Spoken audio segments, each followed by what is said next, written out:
Reflux and Andre have joined forces and have stolen the scepter from Kumsi, the child king of the Knarren. Like they're going to invoke the Leptis and gain unimaginable powers, dude. Ah, this door leads to a shortcut that will allow you to catch up with them. Now hurry. These doctors are cool, but if they want us to hurry, they could at least give us a hand. Nobody's around. You think we are? As if we had time for this. Hello everyone, this is your one and only favorite Hypermark, and don't you just love inconsistent voice acting when it came to those teensies? I don't either. Anyways, back to the video at hand. We are now, last time, Andre took off and joined forces with one of the bosses we have befriended. And here is some footage sped up of the shoe thing, because the reason why I sped this up is because it's just prolonged and they make it longer for no real reason, and so it really deserved to be sped up. So yeah, last time we left off, Andre escaped, and then he teamed up with one of our bosses, like I said before. And I swear, those guys' voice acting is so inconsistent. Like, the hippie dude doesn't even sound like himself, neither does the Asian dude. I think the only one that sounds alright is the German one, or whatever he's supposed to be. But seriously though, like, come on. It's just like, it's so incredibly jarring just to hear their in-game voice acting. Like, seriously. Like, in the cutscenes, they sound like nice, you know, it's just like, and in the in-game, they just like, I don't know, they just, ugh. And here you just do some swinging around and stuff like that. Basically, the whole level is just collecting these crowns for whatever reason. And those of you who don't notice, Glowbox is doing something he has been doing. Well, actually, I'll wait. You guys can see it. But here I sped up the footage again because I was just swinging a lot. I couldn't find the other ones. I was having a hard time finding them, because it's been a while since I played this specific level. I do like this level. It has a lot of interesting platforming gimmicks, but they use them a bit too much. Like, they get a little too happy with it, you know? It's just like, oh, this is so awesome, and they're going to put more of this, and this, and that, and whatever. But, yeah, it's not bad. By no means it's bad. It's an excellent stage for a lot of cool platforming gimmicks and stuff. See? That's what he's been doing in Rayman 2. For those of you who have played Rayman 2, when you're with Glowbox, he does that dance to stop the electric gates with his thunder. And so he's finally trying to be useful. Too bad he's never being useful at all. Even when he's trying to be useful, it's just kind of sad, you know. It kind of brings you down, you know. And here I find the other ones. And so I'm like, yeah, there we go. And I pretty much have to start my way back up again, because the timer is rather fast and you have to be really quick. And look, it was Pancake Rayman. But yeah, there are a few parts where they kind of frustrate you because you kind of like miss an area where there's a couple of them are at. By that I mean the crowns. So this level, if you're not much of a explorer, then this level will frustrate you. But thankfully, most gamers are explorers. At least I hope they are. Otherwise, oh my god, what kind of games do you play? Jesus Christ. This isn't like the type of exploration like you do with the gems and all that, with the gem collecting, but it is in a sense where you have to go out within the level. Like, you have to search a little deep into it, and that I can appreciate. But I still think that I don't know, it's a very meh in terms of design. I do like its gimmicks, but the whole level, like the design of it, is just meh.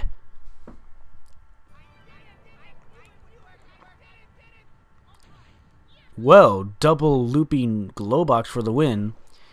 But yeah, I do like it. God, I'm a broken record here. I'm repeating myself here. But I do think that there are some parts where they have its flaws, and I wish they would have fixed that in this version of Rayman 3. Unfortunately, they didn't, but it's not like it's a huge deal. It's not like broken by any means. Well, you'll see what I mean when we get to there. Yeah, like I said, this level does have some of the more interesting level platforming gimmicks. It's just, yeah, I'm a broken record. It's official. I can't stop repeating myself.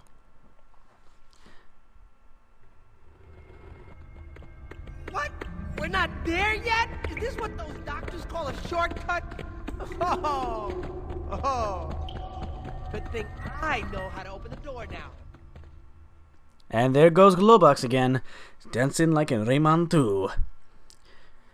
And, well, let's talk a little bit in depth about some of the new platforming gimmicks you have. You have mirrors and these things. I sped up the footage again because I took a while, and it was hard to... The whole perspective that the camera puts you on is very hard to tell whether or not the platform is low enough for you to jump on.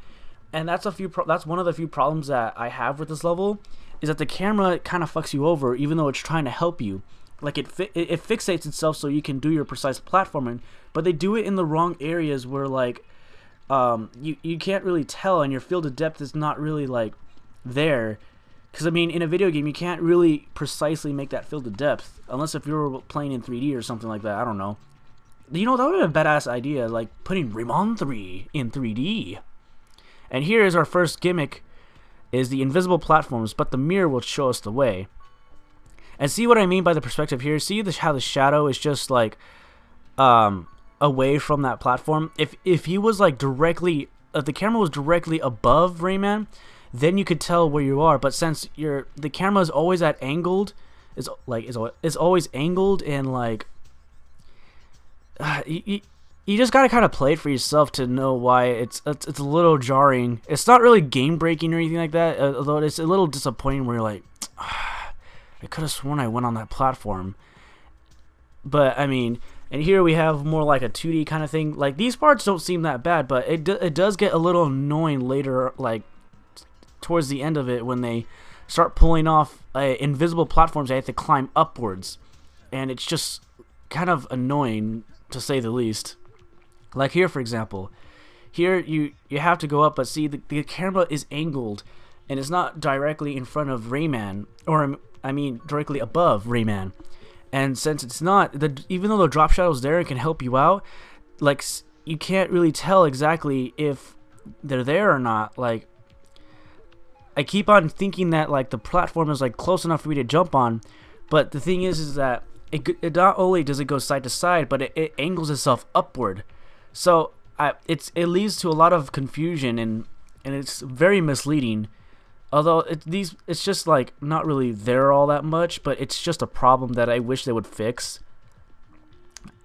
Yeah, nothing much else to say about this really, because like I finally get back on. Most of the time you do get up by pure luck half the time, and then if you look really closely, there's a hallway there right there, and you think, well, there's nothing here. Wrong you are, my friend, because there is an invisible wall. Why do they do this? I have no idea. It seems superfluous.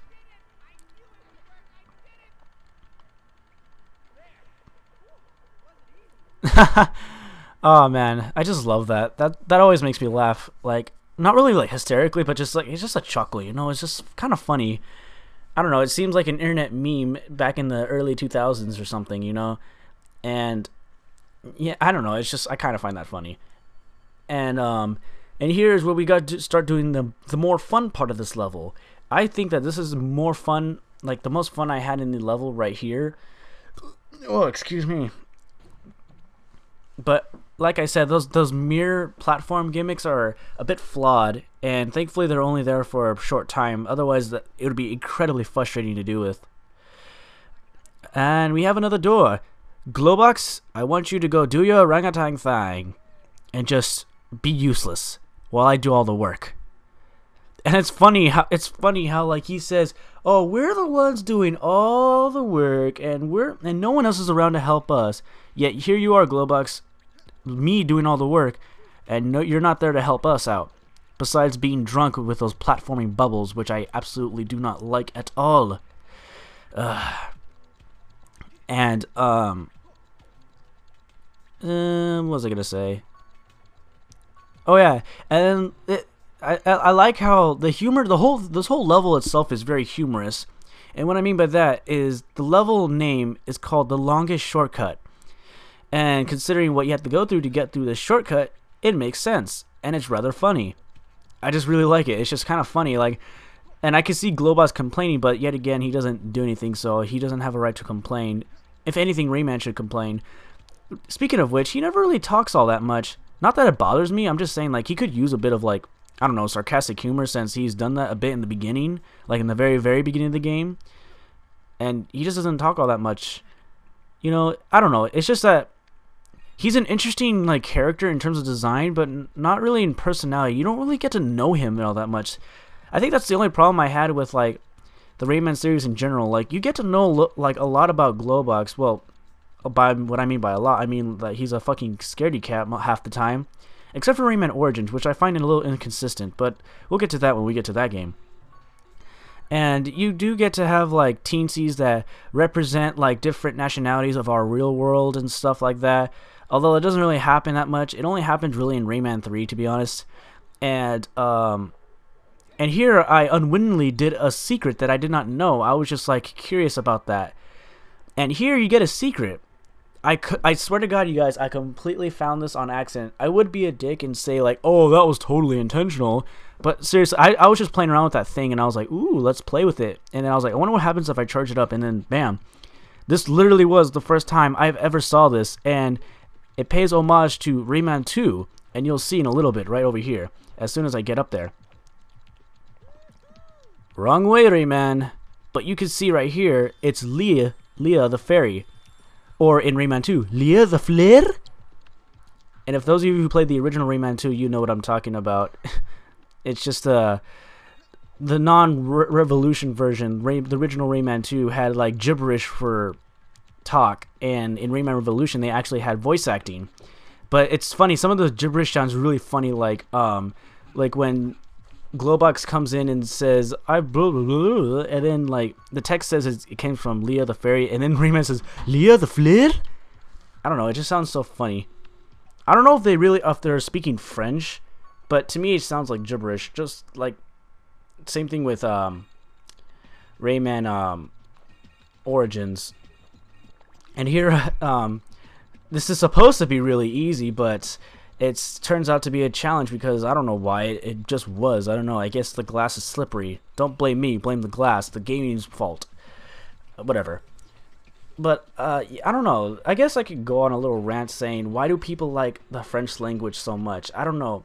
Not to be a racist or anything, or not to hate against French people, but I find the language just very ugly. I don't know. That's just me. I shouldn't even said that, to be honest. I'm gonna offend, like, a bunch of people right about now. But I don't know. That's always been boiling inside me. Is like, really, like, I don't know. I think there's a lot of other languages that are much cooler than French. But again, that's my opinion, and people could say the same thing about Spanish or Chinese or Japanese or Arabic, whatever the case may be.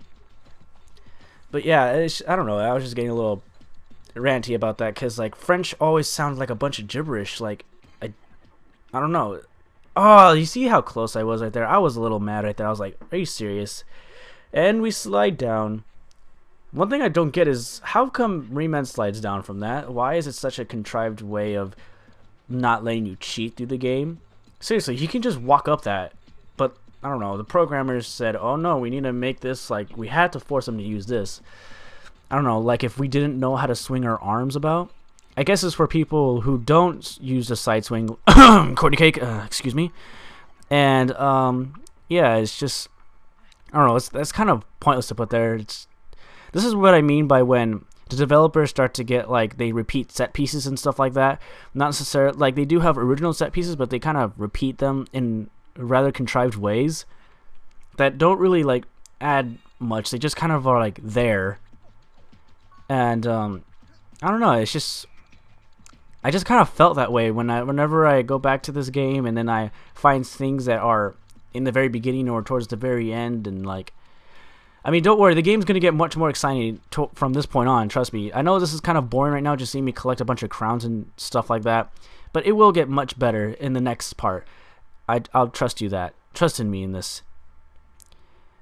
And we have a little bit more to go. But you do have some fun in this level. Like, this is like a playground kind of level, and I like this kind of level design a lot. I don't really appreciate linear level design because, to be honest, it's kind of boring for me.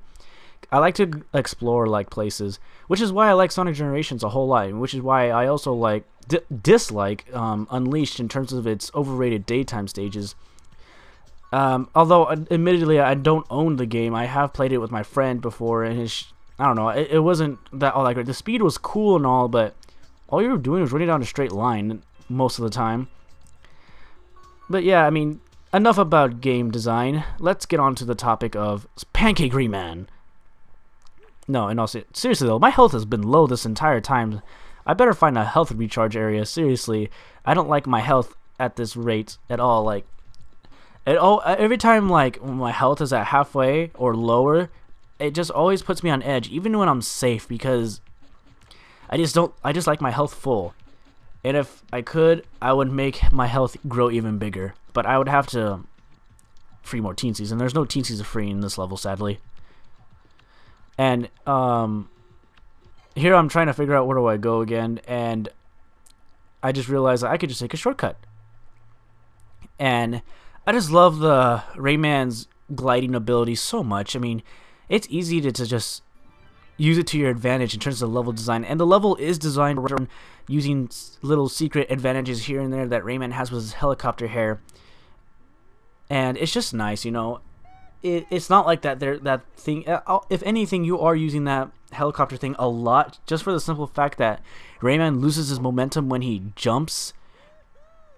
Wrong way, Rayman. I'm right over here. It would have been better if you were pointing the other way, but whatever. But in all seriousness, well, what am I being serious about? Dang, I'm not... Where's my English at? I do not know. And look at that little boat. It looks so pretty.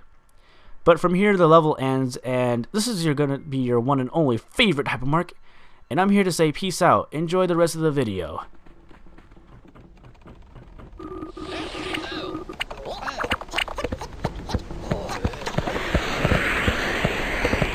You're too late. Reflux und André are already here. They succeed in evoking the leptis. The whole world will go up in smoke, dude. We'll take this boat and go after them.